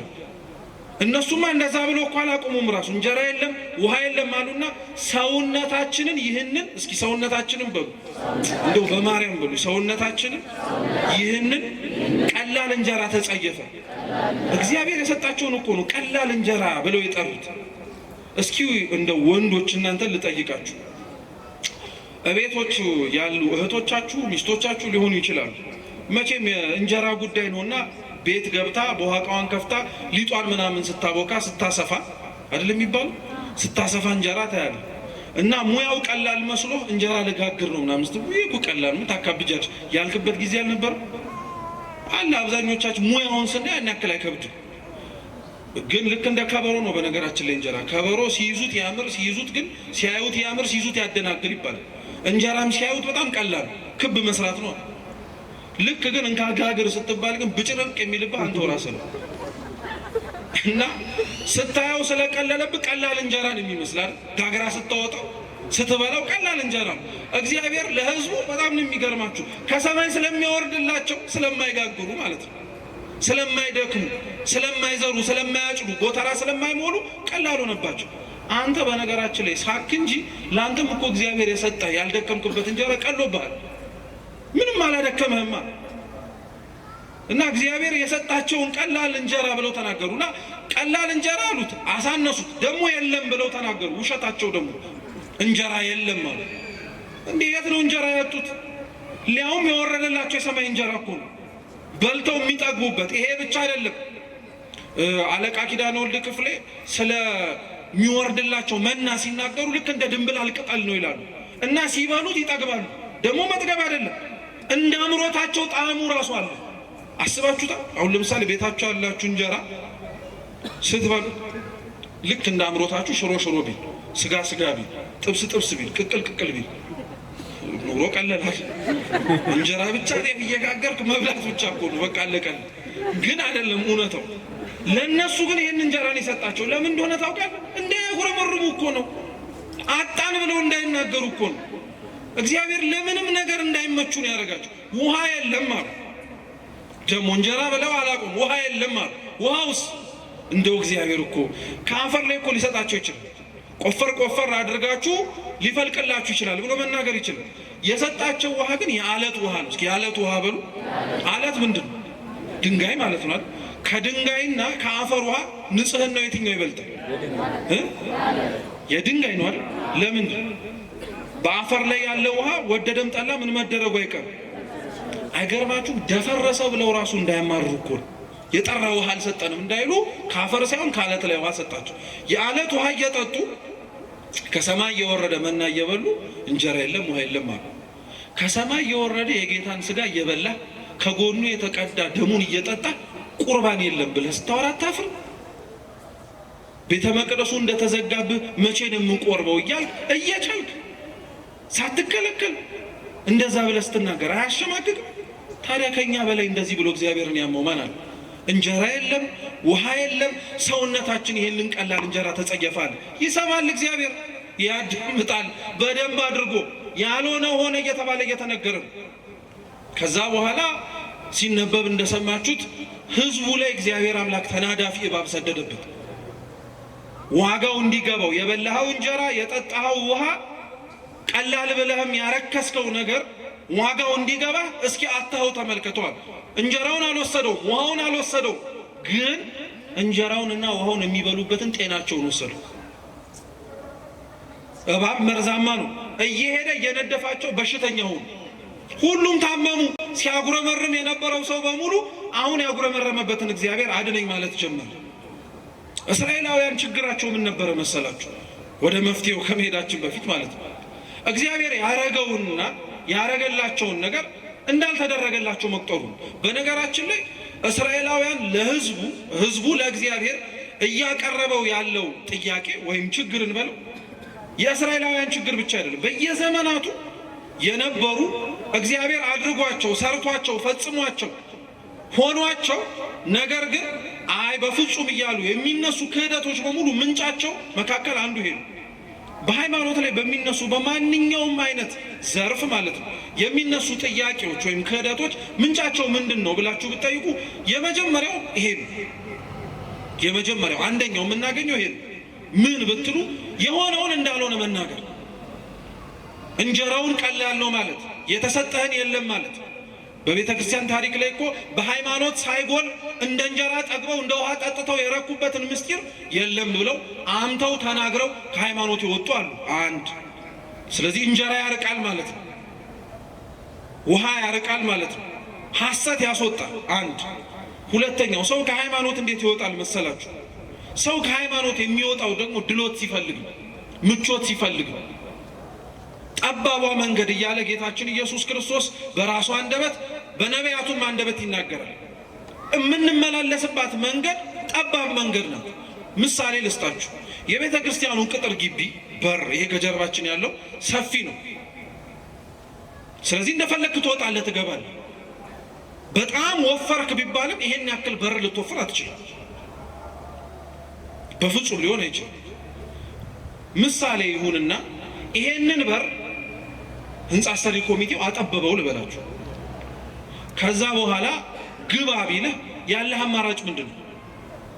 ወፍራም ከሆንክ ምን ማድረግ አለብህ? ምን ደርምሰው አትገባ። ምን ማድረግ አለብህ? መቅጠን ምን ግዴታ ነው። አማራጭ ራሱ አይደለም። በበሩ ምን ማድረግ ስላለብህ ማለፍ ስላለብህ። ሃይማኖት ማለት በነገራችን ላይ እንደዚህ ስሪቱንና በሩን አበጅቶ የሰጠ ክርስቶስ ነው። አንተ የምትገባው ሰውዬ ስለወፈርክ ተብሎ የሚሰፋ በር የለም። አንተ ስለወፈርክ ተብሎ ተደርምሶ ለአንተ አዲስ የሆነ በር አይበጅ። ሃይማኖት ስንቲት ናት? አንዲት ናት። በሩም ስንት ነው? አንድ ነው። አንተ ትቀጥን ይሆናል፣ አንተ ትስተካከል ይሆናል፣ አንተ ለተዘጋጀውና ለተሰራው በር ለማለፍ ምቹ ልትሆን ትችላለህ እንጂ ለአንተ አልተስማማም ተብሎ የሚፈርስ የለም። ግን በየዘመናቱ ከሃይማኖት የወጡ ሰዎች የወጡት በምን ምክንያት ነው? በድሎት በቀጭኑ ጠባቡ መንገድ መመላለስ ስላልፈለጉ ወፋፍራም መንገድ መፈለግ ጀመሩ፣ አጡ። ስለዚህ ምን አረጉ? በሩን አይንዱት፣ በእነሱ መሰረትነት ላይ ታነጸ አይደለም። በሩን አያፈርሱት፣ እነሱ ያበጁት አይደለም። በሩን የሰራው መሰረቱን የጣለው ክርስቶስ ነው። ከሱ ጋር ምንም ማድረግ ስለማይችሉ የራሳቸውን መሰረትና በር መጣል ጀመሩ። ከጠባቡ መንገድ ወደ ሰፊው መንገድ የገቡ በዚህ አሉ፣ በጥጋባቸው። ሌላው ሰው ከሃይማኖት የሚወጣው ደግሞ በምን መሰላችሁ? በድርቀት ነው። እስኪ ድርቀት በሉ። ድርቀት ምን እንደሆነ ታውቃላችሁ? አንደኛው ድርቀት ማለት የልምላሜ ማጣት ነው አይደል? ወይም ይሄ የወዝ ማጣት መራቆት ምንድን ነው ይባላል። ሴቶች አሁን ለምሳሌ ጸጉራቸውን ቅባት ካልተቀቡ ቆዳዬ ምን አደረገ ይላሉ። ባትቀቡም እኮ ይቀላል እኮ። ጥያቄ ነው የምንጠይቃችሁ። ቆዳዬ ምን አደረገ ይላሉ። ምን ሲያፈሱበት ደግሞ ይረሰርሳል። ቅባት ሲፈስበት ይረሰርሳል። ድርቀት ማለት እንዲህ አይነቱን ልላችሁ አይደል። አንዳንዱ ድርቀት የነፍስ ድርቀት ያለበት ሰው አለ። ሰው ከሃይማኖት የሚወጣው የነፍሱን ልምላሜ ሊያሰጠው የሚችል ስጋውን ግን ሊያደርቀው የሚችለውን የተጋድሎ ህይወት ጠልቶ ነው። ጌታችን ኢየሱስ ክርስቶስ በወንጌል ያለው ትዝ ይላችኋል። ሁለት አይን እያለው ሰው ወደ ገሃነመ እሳት ከሚገባ ይልቅ አንድ አይን ኖሮት ወዴት ቢትገባ ይቀላል። ጥሩ። ሁለት እጅ ኖሮት ወደ ሲኦል እሳት ከሚማገድ ይልቅ አንድ እጅ ኖሮት ወዴት ቢገባ ይሻላል። ጥሩ። ሁለት እግር ኖሮት ወደ ሲኦል ከሚገባ ይልቅ አንድ እግር ኖሮት ወዴት ቢገባ ይሻላል። ሁለት እያለ የሚጠቅስልህ አንዱ ትርጉም ስጋና ነፍስን። ስጋህም ነፍስን ሲኦል ገብተው ከሚማገዱ ስጋህን ቀጥሃት፣ ስጋህን የሚያስፈልጋትን መንፈሳዊ ቀኖና ሰጥሃት፣ ጹመ ጸልየ ሰግደ መጽውተ መንፈሳዊ ተጋድሎ ተጋድለ ስጋህን በዚህ በምድር ላይ ብትጎዳው ይሻልሃል፣ ለስጋህ ብለህ ነፍስንም ከምትጎዳት ማለት ነው። ስለዚህ ስጋህን ጥለህ ነፍስህን ግን ብለህ የምትኖር ከሆነ ሁለቱን ሳይሆን አንዱን ይዘህ የምትኖር ከሆነ ከፍ ወዳለ ወደ እግዚአብሔር መንግስት ትገባለህ። እየሰማችሁ ነው? ሰው ከሃይማኖት የሚወጣው ይሄን አይነቱን ድርቀት አጋጥሞታል። ከነፍሱ ይልቅ ለስጋው አድልቶ ማለት ነው። ነፍሱን እያደረቀ ስጋውን እያደለመ። ለምሳሌ ማርቲን ሉተር የፕሮቴስታንት እምነት መስራቹ በጣም ካሳመፀው ነገሮች መካከል ይሄኛው ነገር በቃ አልተስማማውም፣ አልሆነለትም፣ በፍጹም ሊሆንለትም አልቻለም። ለዚህ ወጥቶ አመጽ ብሎ ያስነሳው ጾም፣ ጸሎት፣ ስግደት ወዘተ ተርፈ ለምን ያስፈልጋል ብሎ ነው ጥያቄ ያስነሳው። ድርቀት ማለት ይሄ ነው። ሁለተኛው ድርቀት ደግሞ ምን ማለት መሰላችሁ? ድርቀት በሉ አልሰማም ባይነት ማለት ነው። አንዳንድ ሰው ብለኸው ሳይሰማ ሲቀር እገሌ ምንድን ነው ትላለህ? ደረቅ ነው ትላለህ። እንደ ሰይጣን ደረቅ የለም። ተሰብኮ የማይሰማ ተነግሮት የማያዳምጥ አይቶ የማያምን እንደ ሰይጣን ደረቅ የለም። የሰይጣን ድርቅናው እስካሁን ድረስ ስለሚደረጉት ነገሮች በሙሉ ምንም ለውጥ እንዳያመጣ አድርጎታል። ደረቅ ስለሆነ አንዳንዶቻችን በሃይማኖት ህይወታችን ውስጥ ደረቅ የሆንን ሰዎች አሉ። አይተን የማናምን፣ ተነግሮን የማንሰማ፣ ኑሩት ተብለን የማንኖር፣ ስላላደረግናቸው ነገሮች ውጤት ብለን ከሃይማኖት ልንወጣ እንደምንችል ታውቃላችሁ። ድርቀታችን ማለት ነው። ኑረው እየተባል ካለመኖር፣ አርገው እየተባል ካለማድረግ፣ ሁነው እየተባል ካለመሆን ድርቀት እኮ ነው። ሰው ድርቀት ሊያወጣው ይችላል ማለት ነው። በዘመነ ሐዋርያትማ ብታዩት ምንም የማያስወጣ ነገር አለ። በጣም ብዙ ምክንያቶች አሉ። ይሄም ህዝብ ከእግዚአብሔር የወጣው በዚሁ አይነቱ ምክንያት ነው። ውለታውን ረሳ፣ ወጣ። ስለዚህ እግዚአብሔር እባብ ላከበት። እባብ ሰኮናቸውን እየነደፈ መርዝ ሲገባበት ግን መርዙ ሰውነቱ ውስጥ እየገባ ጤናውን ሲያሳጣው የዚህን ጊዜ ላይ እንጀራ የለም፣ ውሃ የለም፣ ቀላል እንጀራ ነው ብለው ያሙት እግዚአብሔርና ሙሴ ጋር ተመልሰው ሄደው ተንበርክከው እባቡን እንዲያወጣልን እባክህ ለምንልን ብለው መጠየቅ ጀመሩ። ተማጸኑ። ድሮስ ወዴት ሊሄዱ ነበር? እውነት እኮ ነው። ድሮስ ወዴት ሊሄዱ ነበር? ያስቀየምከውን እግዚአብሔርን ነው ይቅርታ ጠይቀህ ደህና የምትሆኑ። ያሳዘንከውን አምላክህን ነው ይቅርታ ጠይቀህ ጤናማ የምትሆኑ እንጂ ሌላ መንገድ አትፈልግ። እግዚአብሔርን አሳዝነኸው የወሰደብህን ነገር ሰይጣን ይሰጠኛል ብለህ ዓለም ትሰጠኛለች አትሞክር፣ አትዳከር፣ አትድከም። ጉልበትህን ነው የምታጠፋው። በፍጹም ልትሰጥህ አትችልም። ከእግዚአብሔር ያጡትን ነገር መልሰው እግዚአብሔርን ነው የጠየቁት። ሄደው ሙሴ ፊት ተደፍተው ጠየቁት። ሙሴ ፊት ተንበርክከው ማንባት ጀመሩ። ሙሴም ለእግዚአብሔር ጸለየ፣ አምላካችንም ነገረው። የነሐሱን እባብ ሰርተህ በዓላማ ላይ ስቀል፣ ሁሉም ባዩት ጊዜ ላይ በሕይወት ይኖራሉ አለ። እስኪ የነሐሱ እባብ በሉ። የነሐሱ እባብ እስራኤላውያንን ነድፏቸው መርዝን በሰውነታቸው ውስጥ አሳድሮባቸው ከመጣባቸው ደዌ ያዳናቸው እባብ የነሐሱ እባብ ነው የሚባለው። የቀደመው እባብ ተብሎ የሚጠቀሰው እንደምታውቁት ጠላት ሰይጣን ዲያብሎስ ነው። መርዙ ኃጢአቱ ነው። ዲያብሎስ ሰኮና ሰኮና እየሄደ እንደተናደፈው እባብ እሱም ራሱ በሰው እግር ማለት እንዲወጣ ከምግባር እንዲወጣም ጭምር። ይሄንን ብትችሉ እንዳትረሱት አደራላችኋለሁ። ሰው ሃይማኖትን የሚክደው በነገራችን ላይ በአስተምህሮ ጉዳይ ብቻ አይደለም፣ በምግባርም ሰው ሃይማኖቱን ሊክድ ይችላል። የሃይማኖት ክህደት በአስተምህሮ ደረጃ ሲሆን ዶግማቲክ ሄረሲ ነው የሚባለው፣ የዶግማ ክህደት ነው የሚባለው። እየሰማችሁ የአስተምህሮ ክህደት እንዳለ ሁሉ ደግሞ የምግባር ክህደት አለ፣ ኤቲካል ሄረሲ የሚባል። አሁን በነገራችን ላይ እኛ እዚህ ውስጥ ያለ ነው ማለት ነው። የዶግማ ችግር ላይኖርብን ይችላል። እሱንም የሚያውቀው መድኃኔዓለም ነው። ጣቢያ የምንቀላቅል አንጠፋም። እዚህ ውስጥም ደግሞ ያም የሚያምረን ማለት ነው። በዛው ልክ ግን አብዛኞቻችን የምንጠቃበት ችግር ግን የምግባር ከሃዲያን ግን ነው። ይሄ አይዋሽ፣ የምግባር ከሃዲያንን በደንብ አድርገን እና ከሃዲያን ወይም የምግባር ችግር ያለባቸው ሲባል የሃይማኖትም ሕጸጽ አለባቸው ሲባል አደራ የዶግማ ብቻ አድርጋችሁ እንዳትወስዱ፣ ወደኛም ይዞራል ይሄ ነገር የምግባር ችግር ያለብን ሰዎች ስለሆነ። ስለዚህ ዲያብሎስ እየሄደ እየነደፈ መርዙን ያሳድርብሃል ማለት እግዚአብሔርን በንግግርህ ትክደዋለህ ለማለት አይደለም፣ በአኗኗርህ እንድትክደው ያደርግሃል። አሁን የአብዛኞቻችን አኗኗር እግዚአብሔርን የሚሰብክ አይደለም፣ ከእውነት ይልቅ አድርባይነት የበዛበት ነው። ለእግዚአብሔር ከመኖር ይልቅ ለስጋችን መኖር የበጣበት ነው። ይሄ ሩቅ እኮ አይደለም። የእግዚአብሔርን ሕግ ከማክበር ይልቅ እኮ የሰው ዓይንና የሰውን ሕግ ለማክበር እኮ እንደዚህ ዘመን የደከምንበታለን። በሰው ፊት ከብረን ለመታየት ብለን የእግዚአብሔርን ሕግ የሻርንበት። ደግሞ እኮ የሚያሳዝነው በጣም የሚገርማችሁ ምን መሰላችሁ? የሰውን ሕግ አክብረው ከፍ ያሉትን ሰዎች እናከብራለን፣ የእግዚአብሔርን ሕግ ብለው የኖሩትን ሰዎች እንንቃለን። በጣም ነው የምንደንቀው እኮ እኛ ደግሞ በጣም ነው የምናሳዝነው። እየሄደ የሚናደፈው እባብ ዲያብሎስ ነው። ዲያብሎስ እየነደፈ ያሳደረባቸውን መርዝ የሃይማኖትም የምግባርን ችግር የነሐሱን እባብ ሰርተ ስትሰቅለው ትድናላችኋል። የነሐሱ እባብ ክርስቶስ ነው። የነሐሱ እባብ መርዝ የለውም ውስጡ፣ ግን እባብ ነው አይደለም? ነው የነሐሱ እባብ እኮ ተብሎ ልዩነቱ ምንድነው? ይሄኛው እባብ መርዝ አለው፣ ያኛው እባብ ግን ምን የለው? መርዝ የለው። ያኛው እባብ የነደፈን ዲያብሎስ ነው። ይሄ የነሐሱ እባብ የሚባለው ደግሞ ክርስቶስ። ክርስቶስ መርዝ የለበትም፣ ንጹሕ ባህሪ ነዋ። ምንም እንከን የለበትም፣ ምንም አይነት ችግር የለበትም። ያኛው እባብ ነድፎ ሲጥለን ይሄኛውን እባብ አይተን ግን እንድናለን። ዲያብሎስ ያለ የሌለ ኃይሉን ጨርሶ ሲያዋርደን፣ እግዚአብሔር ግን ኃይሉን በሙሉ እንኳን ማሟጠጥ ሳይጠበቅበት እንኳን የሚያልቅም ኃይል የለውምና ክብር ይግባውና አይተነው ግን እንድንድን ማድረግ ይችላል። ይሄው የነሐሱን እባብ በዓላማ ላይ ስቀለውና የነሐሱን እባብ ሲመለከቱ ይድናሉ አለ። ይሄን የነሐሱን እባብ ግን በነገራችን ላይ እኛ አይደለንም። የነሐሱ እባብ ክርስቶስ ነው ያለው፣ ራሱ ጌታችን ነው። የዮሐንስ ወንጌል ምዕራፍ 3 ቁጥር 14 ላይ ሙሴ በምድረ በዳ የነሐሱን እባብ እንደሰቀለው ሁሉ የሰው ልጅ የተባለ ጌታችን ኢየሱስ ክርስቶስም ሊሰቀል ይገባዋል።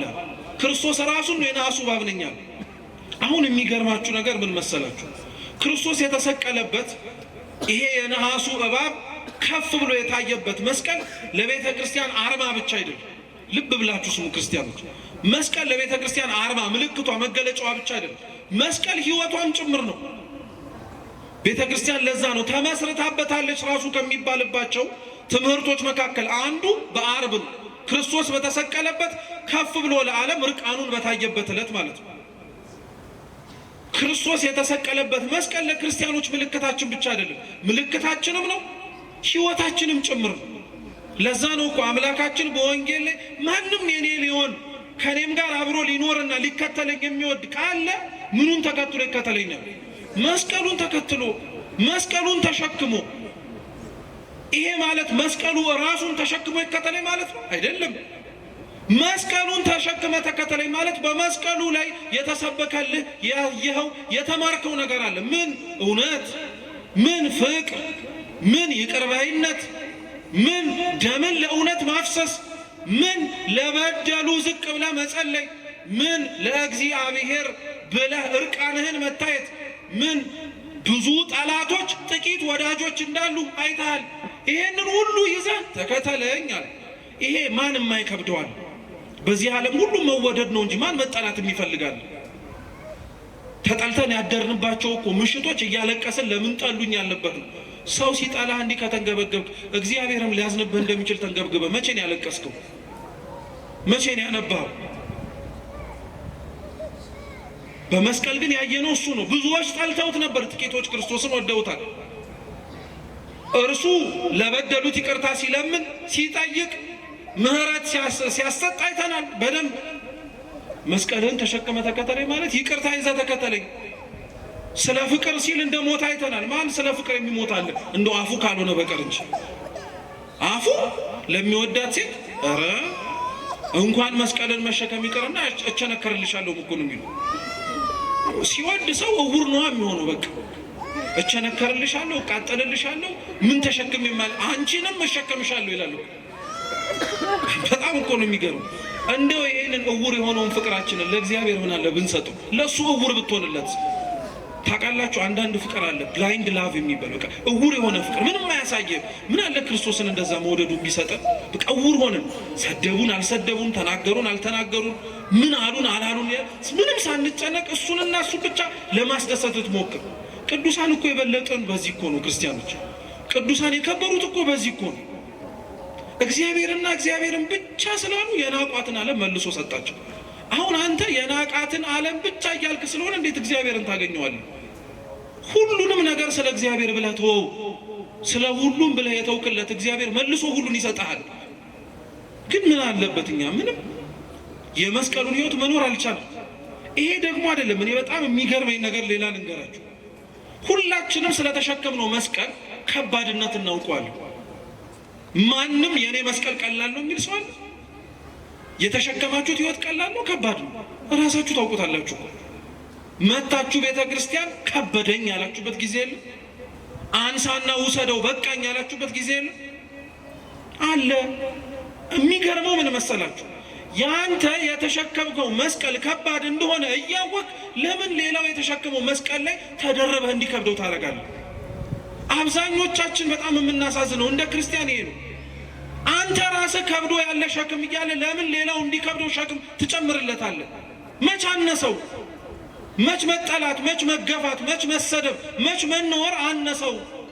አብዛኞቻችን እኮ እንደዚህ አይነት አኗኗር ነው ያለው። መስቀሉን ተሸክመን የምንጓዝ እንመስል ይሆናል እንጂ ሌላው የተሸከመው መስቀል ላይ የእኛንም እንደረብበታለን። አንተም ተሸከመው ብለን ይሄን በምን እናውቃለን? በነፍስ አባቶቻችን ንስሐ ልንገባ የምንመጣ ሰዎች ይዘን የመጣ ነው መስቀል አለ። በቃ ከብዶን ከአቅማችን በላይ ሆኖብን ለአባቶቻችን እናሸክምና በሉ እናንተ ተጨነቁበት፣ እኔ ስጨነቅ አልገኝም ብለን እንሄዳለን። እንደዛ ብሎ ነገር የለም። አንተም ማብረት ትጨነቃለህ፣ አንተም ማብረት አለቅሳለህ። የሌላውን ሸክም ሳያንስ ስንቶቻችን ሸክም ጨመርን እኮ ስንት ሰው ላይ። በጣም ነው የምናሳዝነው በእውነት በጣም። እኔ በጣም መስተካከል አለብን በእውነት ክርስቲያኖች። እያንዳንዳችን የራሳችን መስቀል አለ። እሱን መሸከም እንደከበደን እሱን መሸከም አቅቶን እየተንገዳገድን መሆንን እያየን እንዴት ለራሳችን ማዘን ይከብደን? እንዴት ሌላውን አይተን እገሌም እኮ ከብዶታል ላግዘው አይባልም? በፍጹም በፍጹም። መስቀላችን አብዛኞቻችን ከብዶናል። ያከበደብን ግን መስቀሉ እርጥብ ስለሆነ አይደለም፣ እኛ ሌሎቻችን ሌላ ሸክም እየጨመርንበት ስለሆነ ነው። ስንቱ ሰው ላይ አንድ ሰው ነው ይባላል እና በጣም መስቀሉ የተሸከመው በህይወቱ ከበደው፣ በቃ ከአቅሙ በላይ ሆነበት እና ሁሌም ማታ ማታ ሲተኛ ይጸልያል። አምላኬ ከብዶኛል፣ በቃ ጭንቅ ነው፣ መከራ ነው፣ የተሸከምኩት መስቀል አንተን የማይበት ሳይሆን ጭራሽ የማማረርበት ሆነብኝ እና ይበቃኛል እያለ መናገር ጀመረ እና ብዙ ዘመን ጸለየ እንደዛ። ምንም ግን ለውጥ የለም። መስቀሉ እንደከበደው ነው ሁሌ እና ከዕለታት አንድ ቀን ከአንድ ቦታ ወደ አንድ ቦታ ሊሄድ መሳፈሪያ ትራንስፖርት ውስጥ ገብቶ ሁለት ሴቶች ሲያወሩ ይሰማል መስቀላችን ከብዶን እኮ የሆነ ሰው ጋር ሄደን ቀለለን ሲሉ ማለት ነው። እና ወሬውንም አላስጨረሳቸውም። ወሬውን እነሱ መሀል ላይ ገብቶ አልበጠበጠም። የተናገሩትን ሰማ። አድራሻው የት እንደሆነ ሳይጠይቅ ሲያወሩ አዳመጠ። ከባሱ ወረደና መስቀል ይቀልልኛል ብሎ ያሰበበት ቦታ መሄድ ጀመረ። ሄደ። ሱቅ ነው። ሱቁን አንኳኩቶ ገባ። ሲመለከት ሱቁ በሙሉ መስቀል በመስቀል ነው። የተለያየ መስቀል ነው። የወርቅ አለ፣ የብር አለ፣ የነሐስ አለ፣ ትልቅ አለ፣ ትንሽ አለ። ሁሉም የተለያየ መስቀል ነው። ወደ ሰውየው ተጠጋና ምን ልታዘዝ ሲለው አይኔ መስቀሌ ከብዶኝ ከአቅሜ በላይ ሆኖብኝ ልለውጥ ነው የመጣሁት አለ። ትችላለህ፣ ምንም ችግር የለውም። በምንድን ነው መለወጥ የምትፈልገው? አሁን ነው ወይስ ነገ ነው? አይ አሁን ነው መለወጥ የምፈልገው አለ። እንግዲያውስ አንተ ምረጥ አለ። መቼም ያው ውስጥ ያለው ሻጭ እኮ ከሱ በላይ ስለ መስቀሎቹ ያውቃል አያውቅም? ግን እሱ መርጦ ካሸከመው በኋላ ደግሞ የከበደኝ አንተ ነኝ እንዳይለው ነው። አንተው ራስህ ምረጥ አለ። በቃ ሰፊ አዳራሽ ስለሆነ ያየው መስቀል የለም። አንዳንድ መስቀሉን አነሳ፣ ወርቅ መስቀል አነሳና አየ። ሲሸከመውም ቀላል እና ሲያየውም ደግሞ ምንድን ነው ወርቅ ነውና አይ መስቀል ጥሩ ነው አለ። አንዳንዶቻችን መስቀላችንን ይሄ የምንደምቅበት መስቀል የሚመርጥ ክርስቲያን አለ። ጾር እኮ ነው ማርያም በሽታ የሚደምቅበት ማለት ከፍ ብሎ መታየት የሚፈልግበት መስቀል አለ። በቃ ይሄ ሲሰቀልም ተሰቀልኩልህ ማለት ነው። እኔ እኮ እንደው አይን ነገር ብዬ ነው እንጂ እኮ ስንቱን ዋጋ ከፍዬ መሰለህ እዚህ የመጣሁት ምናምን ብሎ የተሰቀለበትን መስቀል ለእግዚአብሔር የከፈለለትን ዋጋ ከሱ ሳይሆን የሚፈልገው ስጦታውንና ሽልማቱን ከሰው የሚፈልግ ሰዋል። እና አንዳንዶቻችን አብረቃቂ መስቀል እንፈልጋለን። መግባት የማይጠበቅብን ቦታ እንገባለን። ሰው እንዲያየን እኮ ነው። የሆነ የማይቻል አይነት ስራ ስንሰራ አይተን ሰው እንዴት ያለ እንደው ድንቅ ሰው እኮ ነው እገሌ እንድንባል የማትችለውን መስቀል ለመሸከም የምትገባ ሰው አለ። ሲያየው ወርቅ ነው ተሸከመው፣ ግን ደግሞ የተሻለ እኮ መስቀል ሊኖር ይችላል። ምክንያቱም ያ ሰውዬ እንዳለው ከሆነ አንድ መስቀል ነው ይዞ የሚወጣው። ወርቁንም ብሩንም ምናምን የሚያጌጥበትንም ቀላል የሆነውንም ይዞ መውጣት አይችልም። ስለዚህ ከወርቁ በላይ እኮ ሌላ መስቀል ሊኖር ይችላል ብሎ ፈለግ ሲያደርግ አንድ ግድግዳው ላይ በጣም የሚያምር መስቀል አለ። ከወርቁም ይበልጣል፣ በጣም ነው የሚያምረው። እጅግ ውብ የሆነ መስቀል። ይሄን መስቀል ላይ መረጥኩታል። አልተሸከመውም ራሱ ዝም ብሎ ግድግዳው ላይ ይሄ መስቀል የኔ መስቀል ነው፣ እሱን መስቀል ስጠኛል። አራታው ሌሎቹ ማይታ በፍጹም እሷን መስቀል እንደምፈልገው አውረድልኛል። እሺ አንተን መስቀል አምጥቷል። የራሱን መስቀል ተሸከመው ሰውየው። ያንን መስቀል አወጣና ሰጠ። ከዛ በኋላ ሲሸከመው ያኛው ሰውዬ ይሄ በጣም ጥሩ ነው ምናምን አለ።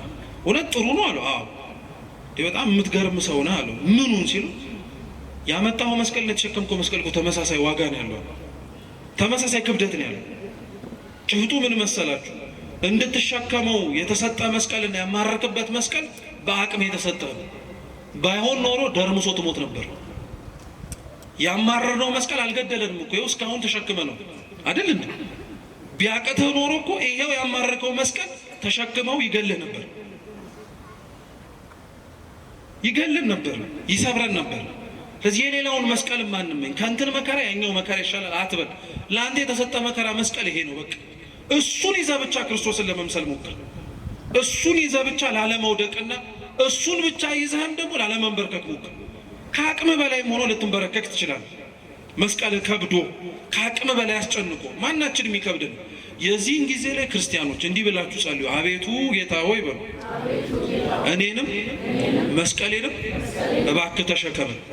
ለአንተ ነው እንጂ መስቀሉ የከበደው ለእግዚአብሔር አንተንም መስቀሉንም መሸከም ይከብደዋል? አምላካችን ቅዱስ እግዚአብሔር እውነት ይህንኑ መስቀል ተሸክመን እሱን መስለን የምንኖርበትን ሕይወት ይስጠን። የሰማነውን በልቡናችን ሰሌዳ ይጻፍልን። ወስብሐት ለእግዚአብሔር።